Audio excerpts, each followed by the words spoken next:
In this episode, we're going to be looking at how to play range supports, which are in general more static, less moving between the lanes, and more making sure that you're pressuring one specific lane and helping one specific core.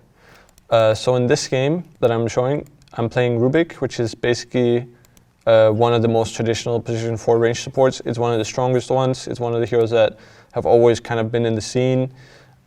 Because he's very strong, he's solid, he's hard to pick heroes against, and it's one of the position 4s that you can usually pick, even first pick, because you can always kind of do something on a lane, and there's very few position 5s that are going to be good against you. So this is one of my go-to early picks on position 4.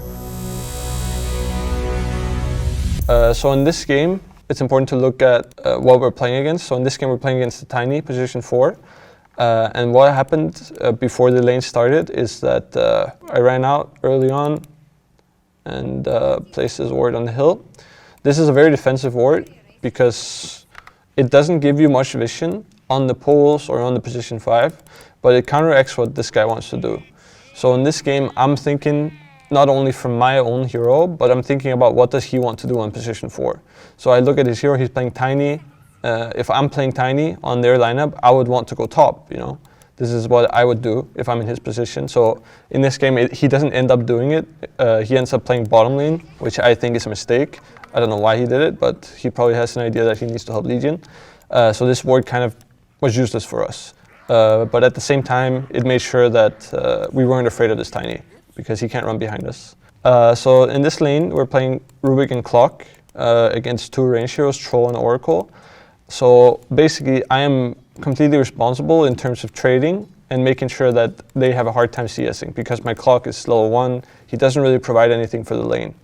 So in this lane, you can see here, in high level games, it's always very range creep focused, which means that both sides are going to make sure that while you want to harass, burn the region, the most important thing about it is to get experience fast and hit your timings on the lane.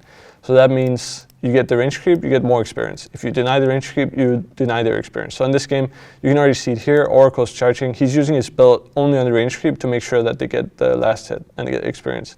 At the same time, this range creep is here. My Clock can't do anything to get it because he's Clock, but Rubik is really strong position 4 because he has Fate Bolt, which basically ensures that you get this. So they do a good job here of making sure that when I use Fate Bolt on the range creep, they don't get hit. This troll is a GPK, he's a Gambit, former Gambit player.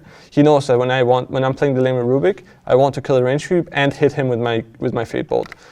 So he plays it smart, he runs down here, and they take a really good trade on me. This was really good by them. He misses a creep in tower, but he makes sure that they almost kill me here. They actually got me very low, and they burn myself. So that was a really good play by him. The good thing for us is that the creep ran into tower, and the lane is pushing out now. So now we're playing Clock and Rubik, and we have really good lane positioning. The lane is really good for us. We have it here. We're close to level 2s. One thing to note as well, when this happened on the range creep, I got experience for it, and my Clock didn't. So I'm very close to level 2, and he's a little bit further. I see this troll, he's low HP. The main focus when you play range supports is that you want to make sure that you harass their carry. You don't want to focus too much on their support, because it's important for you to be pressuring the lane. If you're just hitting the support, using your Fate Bolt on the support, you're not actually doing anything on the lane. The troll is going to have a free lane. This also depends on the matchups. Like some offlane matchups will be able to pressure the carry one-on-one, and some matchups they won't. So in this case, Troll against Clock, it's a good matchup for Troll. Clock can't really mess with him until like level 2. So what happened on this lane is we're close to level 2. I make sure that this troll doesn't have an easy time. I use my Fate Bolt here. I don't use it for range creep, but I use it on both their heroes so they have lower attack damage, and I can trade with Troll. Because if both of them had Fate Bolt on them, they deal less damage, they can't fight me. I can fight them 2v1. In the pause, this is a little bit abuse of me because usually you don't have pauses like this. But at this situation in the game, this troll is less than half HP. My Clock might only be level 1, but I'm level 2 because I got experience for this creep before. This means that this troll is in kill threat for me here. I got my level 2, my Fate Bolt is almost ready, and he's low enough for me to actually be able to kill him. So in this pause, I realize that he can die. I have the time to think about it, and he honestly should have the same. So what happens here is the game gets unpaused, and he's not thinking about it. he thinks he's fine because clock is level 1. But what happens is I hit him down, I lift him into clock, and he has clocks up. Also, one thing to note is the first courier usage I had in this game, as soon as I got gold for it, is I bought a stick because we're playing against Troll on lane. So Troll is a hero that wants to use spells all the time. He wants to make sure that he gets the last hits with his whirling axes, and that means that you get a lot of stick charges. This made sure that we could actually trade here because I have already 6 stick charges before we start this fight. First gold was stick, just because you have to look at the lane you're playing against. Oracle already used like 2 or 3 Qs just to get range creeps, and Troll is using his W to harass and to get last hits. So we trade here. This is the ideal trade that you can get when you play range support, is that you kill the carry and you die for it. You actually want to die, because when you die here, you can look at me, like I don't have a salve. If I survive this whole thing, if I survive this fight, I'm gonna be useless for my clock. I have no mana, I don't have a salve, and I'm just gonna be here taking his experience. So what happens is I buy fast before I die. I buy a boots and smoke, which means I don't lose my gold, and I can come back to lane with full HP and full mana at the same time as Troll.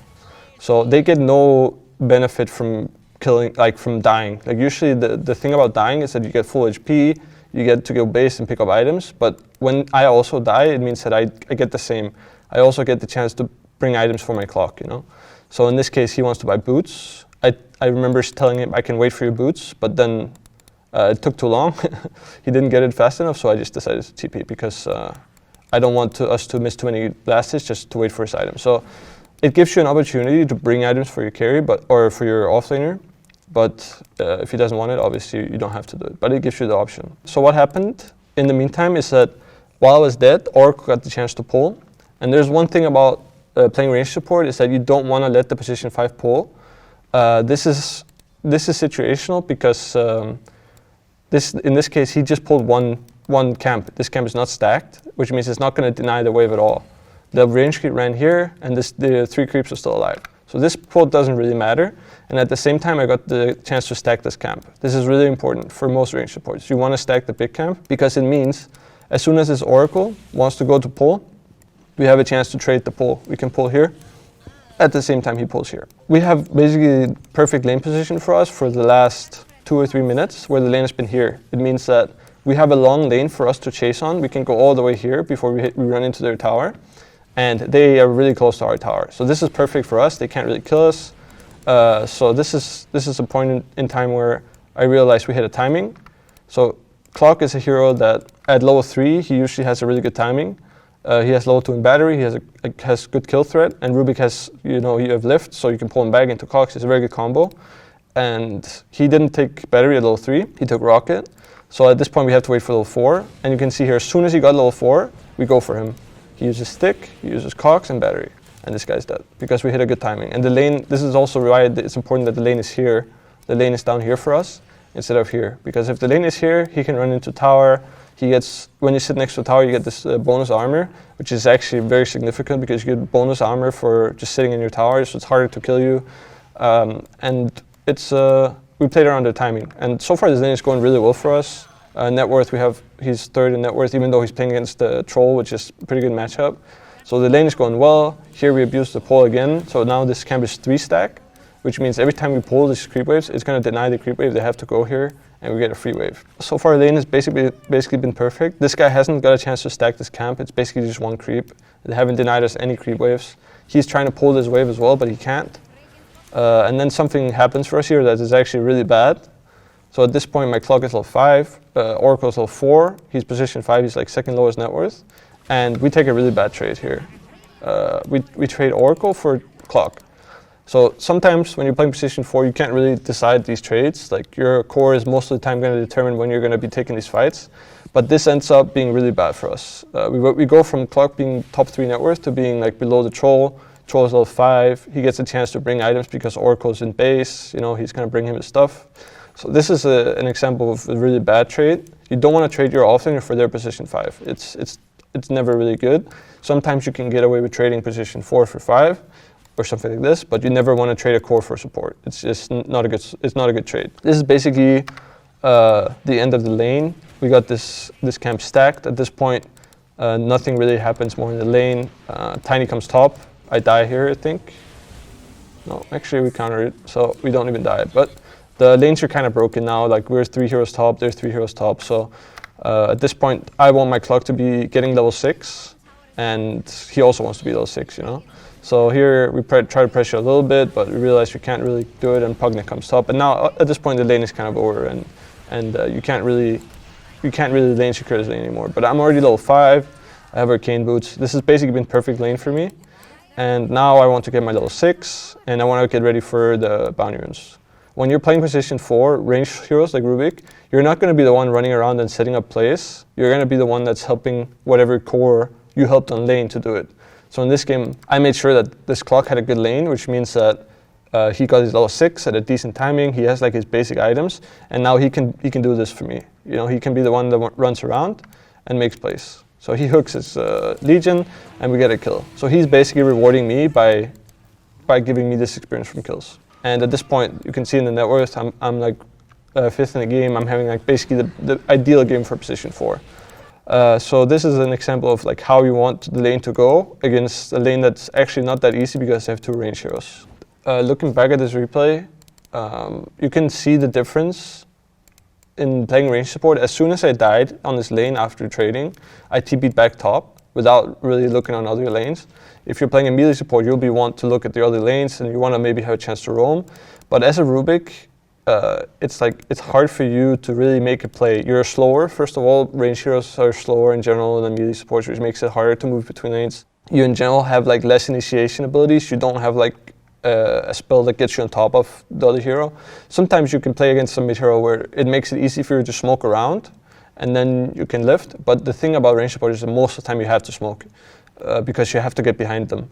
Whereas some melee supports, like they have a way of jumping from your side on them, you know, so you don't have to burn or smoke. When I died, I TP top, no hesitation. I didn't look at bot, I didn't look at mid. I just want to keep the pressure. So it's very one lane focused, whereas when we play melee support, it's more all over the place. We're playing against Vici, which at that time was what we thought was one of the best teams in the world, was one of the contenders to win the tournament. And in this game, I started running top because I have Morphling. Artur is playing Morphling. And Morph is a hero that is very weak on lane in the early stages. So I have this idea that I want to make sure that he has like a good start. So we run top, we're 3 here. We don't get the bounty rune, but we're kind of trading well. And they're just running back, you know. So first minute of this laning stage, I'm here, zoning this ogre. And as soon as I see that they're going to play the lane like this, where ogre is this far down, I TP bot to help S4. In this case, we trade really well. The line was not ready for me to TP. We almost got the kill, but didn't get him, but we traded well. So this lane is a really hard lane for me. Dark Willow is like not a good matchup against Lion because he has a stun, he has 2 stuns.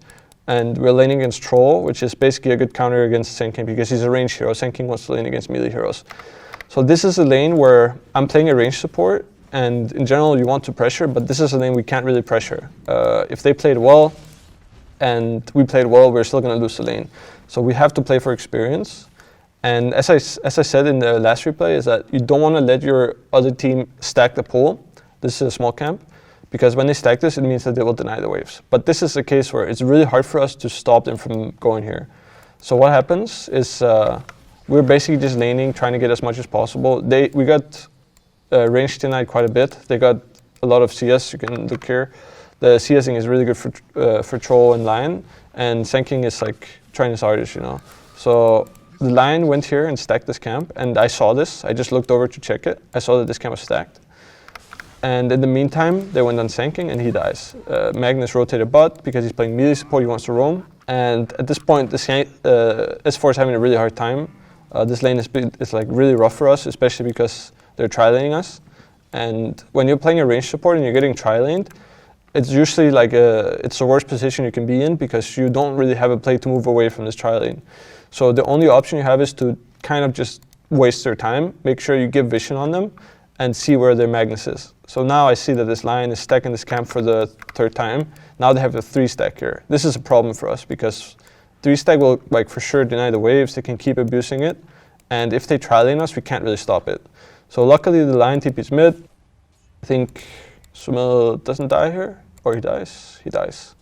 So this is good rotation by him, but it also means that we know there's only 2 heroes bot. So S4 gets some time. We use this information that Lion TP'd mid, and he used mana, he used time, and this troll is like getting bullied a little bit. S4 is level 3, he's got decent CS, and now we have to address this pull. This pull is a big problem for us because it just denied the full wave for us. The full wave is gone, we didn't get any experience.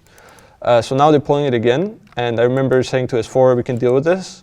And the reason why it's not that bad in this game for us, for this to be stacked, is because we have Sand King. Sand King is a hero that can clear it, Sometimes these things that are bad for you is not actually that bad, You might have a way to deal with it. So we go here, we use Sandstorm, we basically clear it, and we farm like all of it. And suddenly S4 is like 19 CS, Troll is 20, and he's level almost 4. So we're playing this lane not to win it, but we're playing it for experience. And here we make sure that we can pull the wave. This is another thing that is really important when you're playing position 4 range supports, is that obviously in this game I'm playing with S4, and we have an idea about what we want to do because this is a competitive game, right?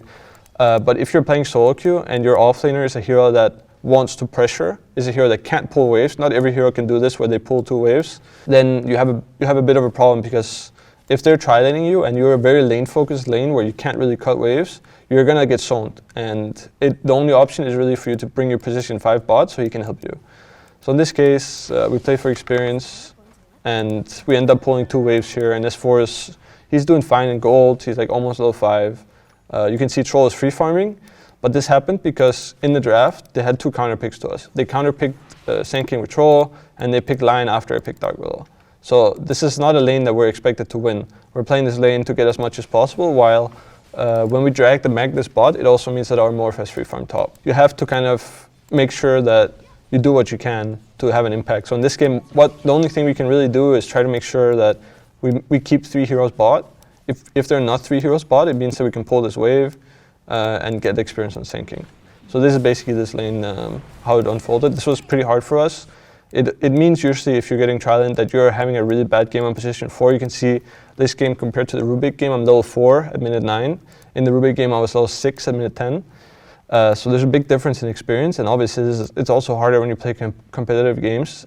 So in this game, we're losing early game quite a bit in CS, but we're making up for it by playing as a team. So we move 5 heroes bot, we got this tower, So my cores the 2 cores that have these games, which are Sand King and Morph, they're making up for the fact that we got tri-lane bot. They're making space for the Sand King to catch up, because he needs time to get his items. So it's about making sure that the players on your team, they do their roles. You can't always just do everything, So in this game, like if me and S4 we have bad lane, we need to make sure that our other cores do their job, because they have free lanes, because we're getting tri-lane bot. It means there's one less hero on the other side of the map. And this is just basic Dota.